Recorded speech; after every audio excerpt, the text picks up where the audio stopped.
Market காலையிலேயே ஓப்பன்லேயே 300 point 400 point மைனஸில் தான் ம். ஓப்பன் ஆகுது இப்போ. அப்படி பார்க்குறோம் நீங்கள் வாங்கி வச்சிருக்கிற பங்கு கணிசமாக வேகமாக இறங்குறதுக்கும் வாய்ப்புகள் உண்டு. அப்படி இறங்குற போது உங்களுக்கு அவங்க ஹேர் கட் பண்ணிடுவாங்க. தட் இஸ் எம்டிஎஃப் லாஸ்ன்னு சொல்லிட்டு புக் பண்ணிடுவாங்க. அதனால இது மாதிரியான காலகட்டத்தில் ஸ்விங் ட்ரேடிங் ரொம்ப எச்சரிக்கையாக செய்ய வேண்டிய காலகட்டம்.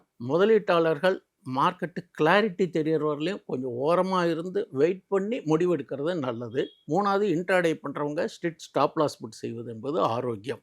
கூடுமானவரையிலும் இந்த எம்டிஎஃப் இது மாதிரி இதுக்கெல்லாம் போனீங்கன்னா வச்சுக்கோங்க, இந்த மாதிரி சரிவு வரும்போது இந்த ஸ்டாக் இந்தியன் ஆயில் ஸ்டாக்ஸே போன வாரம் 182 190 இருந்தான். இப்போ பார்த்தீங்கன்னா கிட்டத்தட்ட 3 நாளில் 10 12 ரூபா இறங்கிட்டான். அதில் யாரோ ஸ்விங் ட்ரேடிங் போயிட்டு எம்டிஎஃப்ல வாங்கியிருந்தா என்ன ஆகும்? அப்போ அவங்க மறுபடியும் அந்த ஜிடிடி ஆர்டர்னு போட்டு வச்சிருக்கணும். ஒன்றும் வேண்டாம். இப்போ அந்த ஐடிசி பங்குகள் ஜனவரி 1ஆம் தேதி திடீர்னு ஒரு 17% இறங்கி அப்போது அந்த முதலீட்டாளர்கள் வந்து 410 கூட வாங்கியிருப்பாங்க.